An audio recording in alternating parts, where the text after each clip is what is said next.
Hello and welcome everybody. I'm Christian, your friendly teacher from Berlin, and I'm going to show you in no time how to read notes. Now, notes have note names, and the difficulty is basically to remember these note names in relation to the lines on which they are. We have 5 of those, as you know, and we have the note names C, D, E, F, G, A, and what have you. Now, these note names are quite an abstract thing. They sound like maybe equations or something, but with all abstract things, if we give them a context in which they sound reasonable and in which they make sense, then it's actually very easy to learn. What if we took a sentence of which the first letters of each word are corresponding to the note names we want to learn? Let's have a look. I was waiting for this moment. Yeah, great. These glasses are also not real, it's fake. It just makes me, gives me a kind of a authority. Now we have, of course, first of all, the middle C. This is this one here. And just to explain you the strange line that is crossing the middle C, that is called a ledger line. So everything starts in the beginning, there was just the middle C, that's this one. This everybody remembers because you're sitting right in front of it. So now we have these other notes like the D, E, F, G, A, B, C, D, E, F. You see there's also an alphabetical order if you start from A. What was the A again? Here, it's A, B, C, D, E, F, G. So that helps a little. And we will take only every second note and give every second note a dedicated name of a word of a sentence. Why only every second note? We could make a sentence with all of these notes, like Christian does everything foolishly good. You see, but it has proven to be more economic in memorizing that we just take every second note and then derive the neighboring note by just counting one up. So if you know where the E is, then you say A, B, C, D, E, F. Yay! Then you found the F. So you just have to remember every second note, and the rest you just, you derive that from there. Every tutorial possibly in the world uses this sentence, every good boy does fine, because it's so cute and positive. And so now we know a sentence that everybody remembers, every boy, yeah, except me.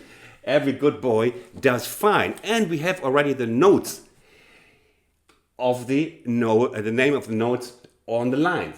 You see that we have spaces here and we have these notes on the lines. So the E, then you remember every good. Yes, you have the G. You know what a G is. And the third line, every good boy. Righty. And now you already know the anchors. We can call them also anchors because these notes you remember easily. And then if you hit on something that looks like the A, like the B or the G, you can derive the note in the middle very easily. Now, if you have a very small memory, like your teacher, me, you can also use the spaces here. Like F in the first space, A in the second space, C in the third space, and in the last space we have the E. And just by pure coincidence, because the Almighty wanted it that way, we have the word face. So what is a face? Yeah, and you better remember my face, because people tell me all the time, like, I will never forget your face. So here we go. But I prefer to just use one system, just the one every good boy does fine, because it's easy enough. Now you could also, I prepared something nice. You could also have like every good boy does fine. Let me just show you this bit. We like to learn in images. So I prepared something here, the good boy. So if just remember this, and oh, every good boy. And you're also good boy. And if you don't like either of those boys, you just remember every good bear does fine. Yeah, Here you will see that every note, of course, since we play piano, well, if you're learning this playing flute, stop. Just, switch to piano. Call your teacher, you stop playing flute, cancel the contract. Piano is a superior instrument. Then every note has a corresponding note on the piano, because that's why we're learning all this. So you have the D is corresponding to the note D, E to the E, and so on. You will see them here.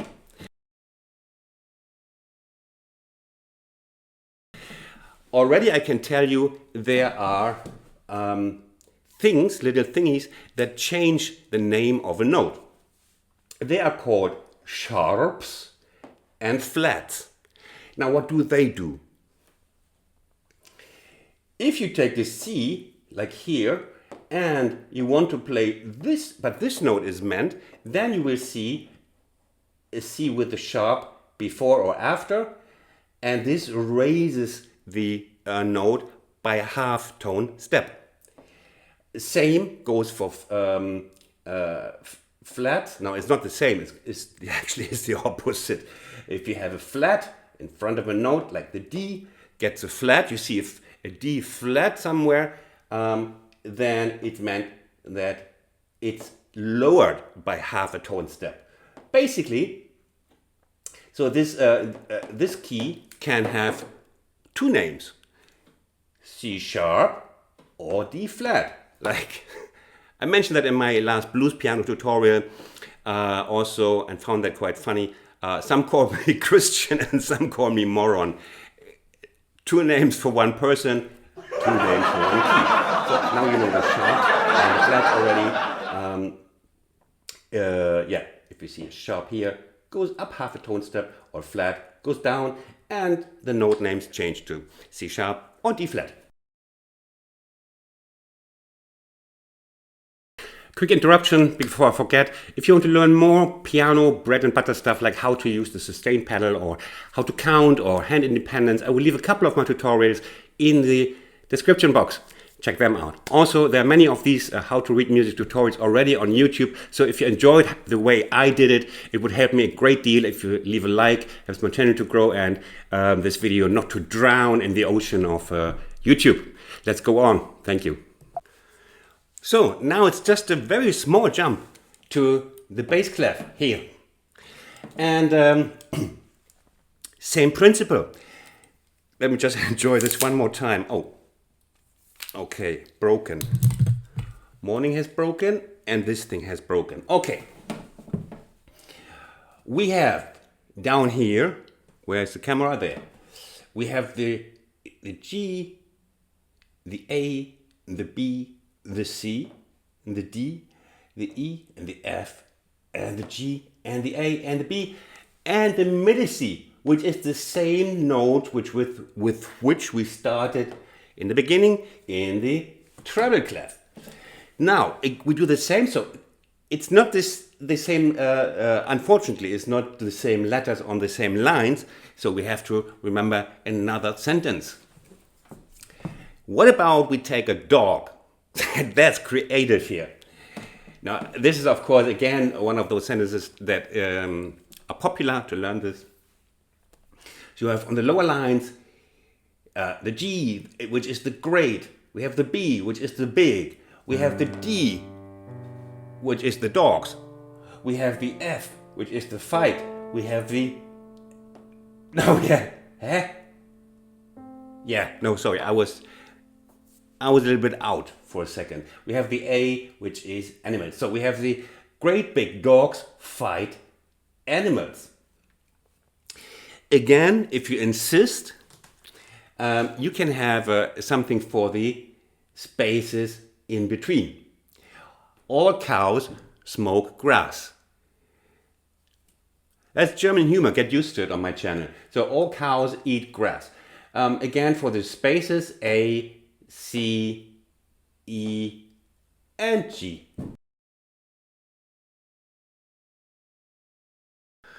Time for the note values and the rest. What is a note value, Christian? Well, it's how long a note can last.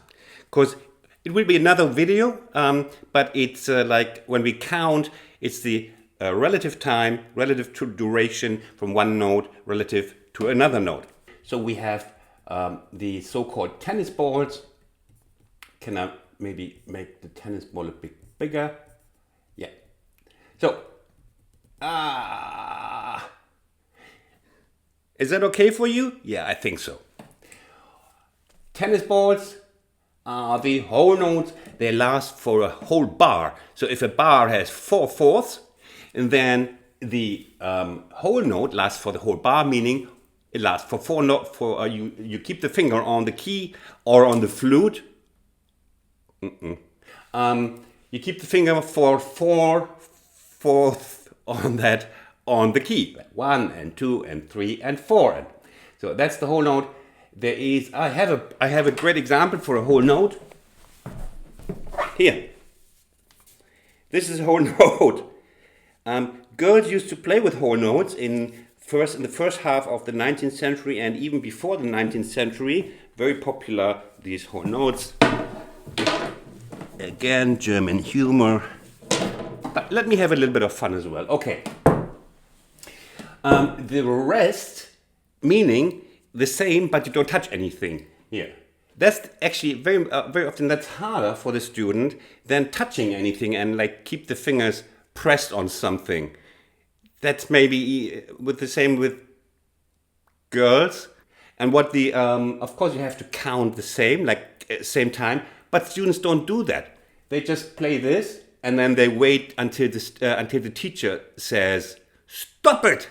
Because they stop counting then during these long rests. Not you, because you learn from me.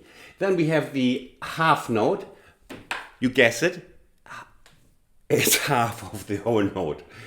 Yeah, usually I explain this like you have a cake and then you slice the rest here is just this little candy bar or like a Kit Kat bar. It's this little black thing hanging on the line here, hanging from the top, and half note, half a rest, something is lying on the floor. Musicians have a lot of black things lying on the floor. Don't know what, maybe, whatever. And then we have the cake. You slice a cake into another, you slice it again. And then you have the quarter note. And you see the difference is no neck. We call this the neck. This is like the tennis ball, but with a neck. And the quarter note is like a dirty tennis ball with a neck. And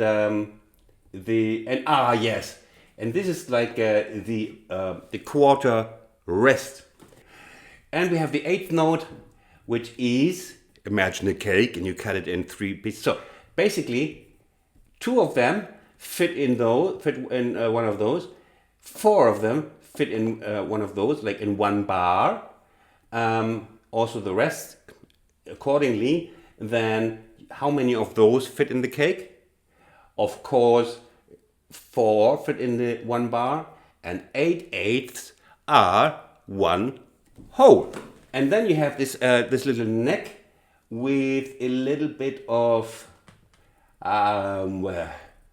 what metaphor would I have? I don't have one, sorry. It's just a little dot with a kind of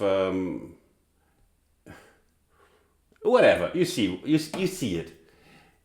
Then you have the 16th note, which is 2 of those fit in one of those, and it goes on and on and on. So where to go from here? I would recommend you do for a while. You do the like 1 week, 2 weeks. You take the treble clef, and just take any sheet music you can find that has not too many notes like this one, and you just read notes. You don't learn a piece because it has other factors that distract you from learning notes. And you don't even count. You just learn to read. So you could even start with just reading the notes, as you can see here. Okay, every good, okay, it's a G. And then every good, after the G comes A. That's the note we derive from the G. And it's right coming afterwards, so okay, it's A.